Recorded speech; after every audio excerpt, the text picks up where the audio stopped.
देश की किसान मजदूर तुम्हारा ये लूट की नीति का विरोध देश भर में कर रही है। तो हम तुम्हें दिल्ली की कुर्सी से न हटाएंगे। ये मोदी सरकार ने बड़े पूंजीपतियों की घरानों की मदद में लाखों करोड़ों रुपया लूटने का उनको इजाजत दे दिया। गरीब को आप छुपाएंगे, गरीबों की इज्जत पर आप बुलडोजर चलाएंगे।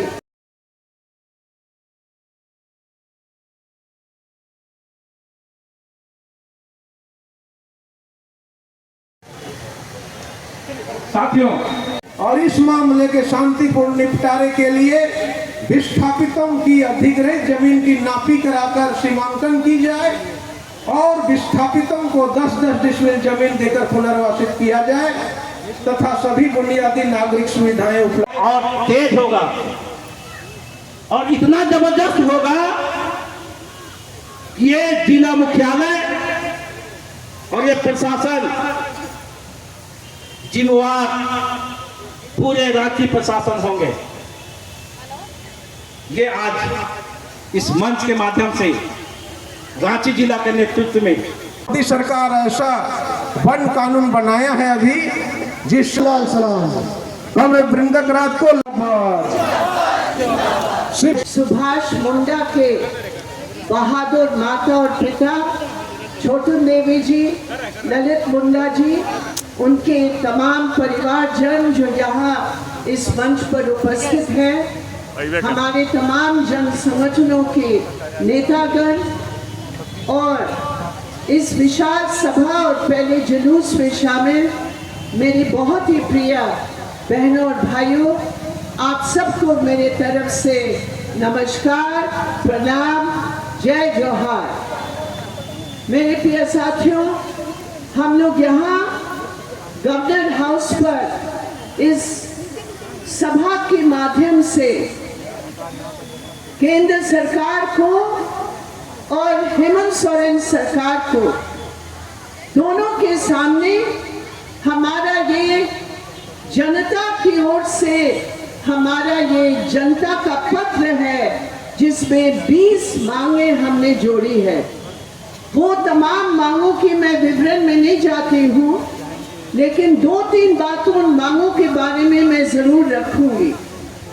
पहली बात ये है कि सबसे बड़ी बात हमारे सामने ये है कि केंद्र सरकार में जो भारतीय जनता पार्टी और आरएसएस दोनों की जो सरकार केंद्र में चल रही है, एक तरफ बड़े बड़े पूंजीपतियों की पक्ष की नीतियों को अपनाकर हमारे झारखंड में और पूरे देश में जो जल, जंगल और जमीन का अधिकार आदिवासियों का है, उस पर अघोषित युद्ध करके उन अधिकारों को अपने बड़े पूंजीपति प्रेस नीतियों के आधार पर हमला कर रहे हैं, छीनने का काम कर रहे हैं।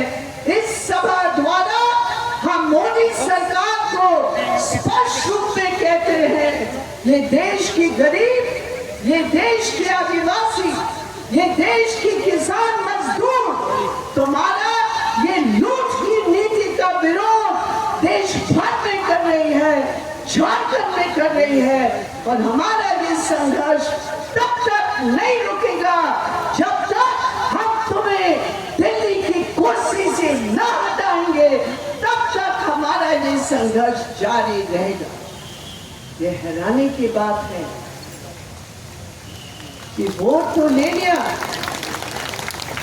वोट तो ले ली जनता के नाम, वोट तो ले लिया विकास के नाम, लेकिन नीति के आधार पर इस देश की जनता के ऊपर जो पूरा कॉर्पोरेट का राज थोपने का काम इस मोदी सरकार ने किया।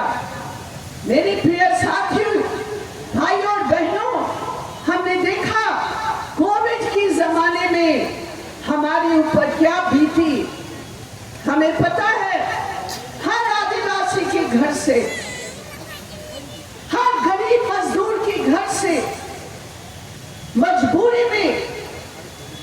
हमारे नौजवान रोजगार के बगैर पलायन करके दूर दूर इलाके में जाके नौकरी ढूंढते हैं।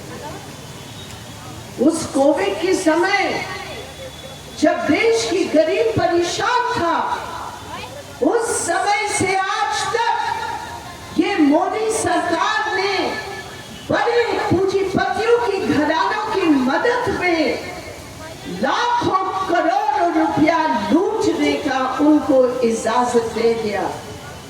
आज हिंदुस्तान पूरी दुनिया में हमारा हिंदुस्तान का असमानता का रिकॉर्ड है। एक दिन में एक बड़े पूंजीपति का मुनाफा का जो उनका हिसाब किताब है, एक दिन में एक पूंजीपति डायरेक्टर 1223 करोड़ रुपया कमाता है, और हमारे गरीब औरत जो दिन रात मनरेगा में काम करती है उसको 200 रुपया भी नहीं मिलता है। ये है मोदी सरकार। एक तरफ ये सरकार पेट्रोल और डीजल का दाम बढ़ाकर, महंगाई को बढ़ाकर लूट मचा रही है। महंगाई कितना बढ़ गया?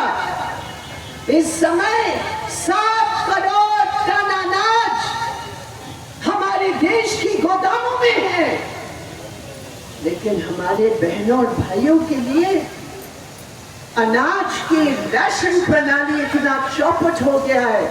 देश भर में जहां हमें 10 किलो कम से कम मिलना चाहिए, वहां केवल 10 किलो को काट कर 5 किलो करके अगले बजट में 90,000 करोड़ रुपया इस मोदी सरकार ने उस बजट में खाद्य सुरक्षा के नाम से काट दिया। और यहाँ मनरेगा की भी जो बात है, काम नहीं मिल रहा है। गांव गांव में हमारी महिलाएं काम के लिए परेशान हैं, काम नहीं मिल रहा है। मोदी सरकार ने मनरेगा का जो कानून है, हमारा जो अधिकार है काम का, उसमें भी देने के लिए कतई तैयार नहीं है। और अभी आने वाले दिनों में हम देख रहे हैं कि लाखों करोड़ों रुपया टैक्स में छूट देकर बड़े लोगों का खजाना को भर दिया, लेकिन एक विधवा के लिए, एक बुजुर्ग के लिए, एक विकलांग के लिए पेंशन का जहां तक सवाल है, एक निक्का पैसा पेंशन में इन्होंने नहीं बनाया। शर्म आनी चाहिए इस मोदी सरकार पर। इसलिए आज इस मांग पत्र में महंगाई को रोकने के लिए, राशन प्रणाली को मजबूत करने के लिए, राशन कार्ड को बनवाने के लिए, महंगाई को रोकने के लिए, ये तमाम जो हमारी मांग है, ये मांग केवल झारखंड में नहीं, हिंदुस्तान भर में सीपीएम के नेतृत्व में इस प्रकार की प्रदर्शन, धरना, संघर्ष पूरे देश भर में चल रहा है। हमने देखा इस देश की राजधानी के हालात। अभी G20 के सारे दुनिया के अमीर देश यहाँ आए, मोदी सरकार ने कहा देखो देखो हमारा देश का विकास देखो, लेकिन हकीकत क्या है? उस दिल्ली शहर में जहां गरीब रहता है झुग्गी में, जहां गरीब रहता है बस्तियों में, गरीबों की जिंदगी को छिपाने के लिए कि दुनिया न देखे कि हिंदुस्तान की राजधानी में 40% लोग ऐसे बस्ती में रहते हैं जहां बिजली पानी की भी इतनी दिक्कत है। इसलिए बड़े बड़े पर्दे लगाकर, बड़े बड़े तस्वीर उसके ऊपर लगाकर, नाच की, गाने की, मूर्तियों की सारे तस्वीरें लगाकर उसके पीछे जो गरीब की झुकी है उसको छिपाने के लिए ये मोदी सरकार ने किया। गरीब को आप छुपाएंगे, गरीबों की इज्जत पर आप बुलडोजर चलाएंगे और फिर आप कहेंगे मुझे वोट दो। हम मोदी सरकार को जवाब देते हैं, हमें वैकल्पिक नीति चाहिए। हमारे लाल झंडे की सरकार केरल में है, कम साधन होने के बावजूद केरल में न्यूनतम वेतन के लिए, मनरेगा के लिए, महिलाओं पर रोक लगाने के लिए केरल की सरकार ने एक वैकल्पिक नीति तैयार करके उसको लागू करके वहां की ये साबित हुआ है कि एक साथी को एक निर्मम हत्या हुई, शहीद हुए, लेकिन लाल झंडा यहाँ है और मजबूती के साथ आगे बढ़े। आज हमारे मुख्य बात है, जहाँ मोदी सरकार का इतना हमला है पूरे देश में और झारखंड में, वहाँ हेमंत सोरेन सरकार की एक जिम्मेदारी बनती है कि ज़मीन के ऊपर जो हमला है, जो भू माफिया यहाँ आदिवासी समुदाय की, ये तो प्रशासन का जिम्मेवारी बनता है कि उसका मुख्य साजिश करता है। ये प्रशासन का जिम्मेवारी है कि वो ढूंढ कर निकाले और पूरे मीडिया के सामने, पूरे जनता के सामने, मीडिया के माध्यम से वो बताएं कि भाई ये मुख्य साजिश करता है। ये तो प्रशासन की जिम्मेवारी है।